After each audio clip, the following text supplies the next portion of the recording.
Assalamualaikum warahmatullahi wabarakatuh.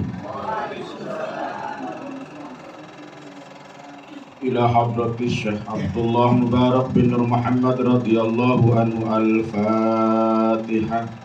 A'udzu billahi minasyaitonir rajim. Bismillahirrahmanirrahim. Alhamdulillahi rabbil alamin arrahmanir rahim maliki yaumiddin. Iyyaka na'budu wa iyyaka nasta'in ihdinas siratal mustaqim siratal ladzina an'amta 'alaihim ghairil maghdubi 'alaihim waladdallin. Tanbih. Bismillahirrahmanirrahim. Tanbih ini dari Syekhuna almarhum Syekh Abdullah Mubarak bin Nur Muhammad yang bersemayam di Patapan Suryalaya Kejebaran Rahmaniyah. Sabda beliau kepada khususnya sekedar murid-murid pria, wanita, tua, muda. Semoga ada dalam kebahagiaan. Dikarenai Allah Subhanahu wa ta'ala kebahagiaan yang kekal dan abadi. Dan semoga tak akan timbul keretakan dalam lingkungan kita sekalian. Pun pula semoga pimpinan negara bertambah kemuliaan dan keagungannya, supaya dapat melindungi dan membimbing seluruh rakyat dalam keadaan aman, adil, makmur, zahir maupun batin. Pun kami tempat orang bertanya tentang Thariqah Qadiriyah Naqsabandiyah Pondok Pesantren Suryalaya, mengaturkan dengan tulus ikhlas wasiat kepada segenap murid-murid, berhati-hatilah dalam segala hal. Jangan sampai berbuat yang bertentangan dengan peraturan agama dan negara. Taatilah kedua-duanya tadi sepantasnya. Demikianlah sikap manusia yang tetap dalam keimanan. Tegasnya dapat mewujudkan kerelaan terhadap agama dan negara.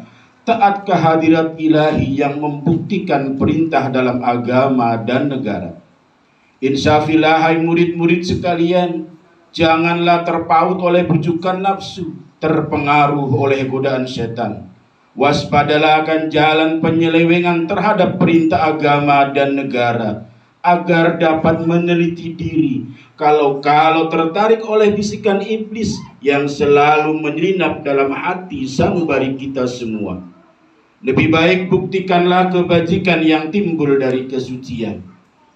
Satu terhadap orang-orang yang lebih tinggi daripada kita, baik zahir maupun batin, harus kita hormati. Begitulah seharusnya hidup rukun, saling harga menghargai. 2. Terhadap sesama yang sederajat dengan kita dalam segala-galanya, jangan sampai terjadi persengketaan. Sebaliknya harus bersikap rendah hati, bergotong royong dalam melaksanakan perintah agama maupun negara. Jangan sampai terjadi perselisihan dan persengketaan. Kalau kita terkena firman-Nya, adzabun alim, yang berarti duka nestapa untuk selama-lamanya, dari dunia sampai akhirat, badan payah, hati susah. 3. Terhadap orang-orang yang keadaannya di bawah kita, janganlah hendak menghinakannya atau berbuat tidak senonoh, bersikap angkuh. Sebaliknya harus belas kasihan dengan kesadaran agar mereka merasa senang dan gembira hatinya. Jangan sampai merasa takut dan liar bagaikan tersayat hatinya. Sebaliknya harus dituntun, dibimbing dengan nasihat yang lemah lembut yang akan memberi keinsafan dalam menginjak jalan kebaikan.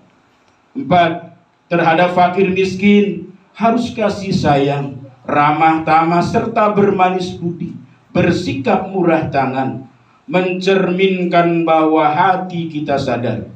Coba rasakan diri kita pribadi, betapa pedihnya jika dalam keadaan kekurangan. Oleh karena itu janganlah acuh tak acuh, hanya diri sendirilah yang senang. Karena mereka jadi fakir miskin itu bukannya kehendak sendiri, namun itulah kudrat Tuhan. Demikianlah sesungguhnya sikap manusia yang penuh kesadaran, meskipun terhadap orang asing, karena mereka itu masih keturunan Nabi Adam alaihissalam. Mengingat ayat 70 surat Al-Isra yang artinya, sangat kami muliakan keturunan Adam, dan kami sebarkan segala yang berada di darat dan di lautan. Kami berikan mereka rizki yang baik-baik. dan juga kami mengutamakan mereka lebih utama dari makhluk lainnya. Kesimpulan dari ayat ini bahwa kita sekalian seharusnya saling harga menghargai, jangan timbul kekecewaan. Mengingat surat Al-Maidah yang artinya, hendaklah tolong menolong dengan sesama dalam melaksanakan kebajikan dan ketakwaan dengan sungguh-sungguh terhadap perintah agama dan negara. Sebaliknya janganlah tolong menolong dalam berbuat dosa dan permusuhan terhadap perintah agama dan negara. Adapun soal keagamaan, itu terserah agamanya masing-masing. Mengingat surat Al-Kafirun ayat 6, agamamu untuk kamu, agamaku untuk aku. Maksudnya jangan terjadi perselisihan. Wajiblah kita hidup rukun dan damai, saling harga menghargai, tetapi janganlah sekali-kali ikut campur. Cobalah renungkan pepatah leluhur kita. Hendaklah kita bersikap budiman, tertib dan damai. Andaikan tidak demikian, pasti sesal dahulu pendapatan, sesal kemudian tak berguna. Karena yang menyebabkan penderitaan diri pribadi itu adalah akibat dari amal perbuatan diri sendiri. Dalam surat An-Nahl ayat 112 diterangkan bahwa Tuhan yang Maha Esa telah memberikan beberapa contoh, yakni tempat maupun kampung, desa maupun negara yang dahulunya aman dan tentram, gemah ripah loh jinawi, namun penduduknya atau penghuninya mengingkari nikmat-nikmat Allah, maka lalu berkecamuklah bencana, kelaparan, penderitaan, dan ketakutan yang disebabkan sikap dan perbuatan mereka sendiri. Oleh karena demikian, hendaklah segenap murid-murid bertindak teliti dalam segala jalan yang ditempuh, guna kebaikan zahir batin, dunia maupun akhirat, supaya hati tentram, jasad nyaman, jangan sekali-kali timbul persengketaan. Tidak lain tujuannya budi utama jasmani sempurna, cager bager.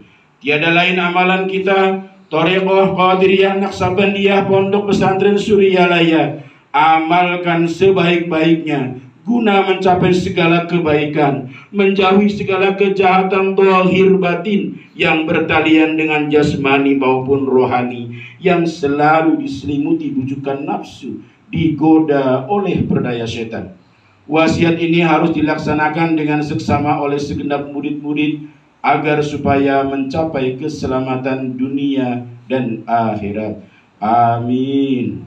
Patapan Suryalaya 13 Februari 1956. Wasiat ini disampaikan kepada sekalian ikhwan. Tertanda Syekh Ahmad Sahibul Wafa Tajul Arifin. Ila hadrati Syekh Ahmad Sahibul Wafa Tajul Arifin radhiyallahu anhu qaddasallahu sirrah. Al-Fatihah. A'udzu billahi minasyaitonir rajim.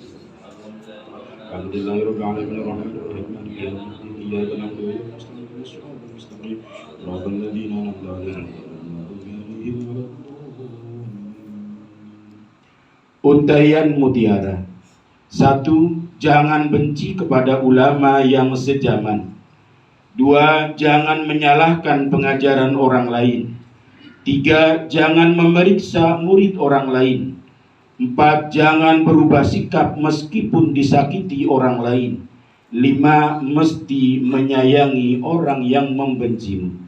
Bil karamah Syekh Muhammad Abdul Ghaus Saifullah Al-Masri Al-Qadi An-Naqsab dan Mutakallim Al-Fatihah. A'udzu billahi minasyaitonir rajim. Bismillahirrahmanirrahim. Alhamdulillahi rabbil alamin arrahmanir rahim maliki yaumiddin. Iyyaka na'budu wa iyyaka nasta'in ihdinas siratal mustaqim siratal ladzina an'amta 'alaihim ghairil maghdubi 'alaihim waladdallin. Wassalamualaikum warahmatullahi wabarakatuh.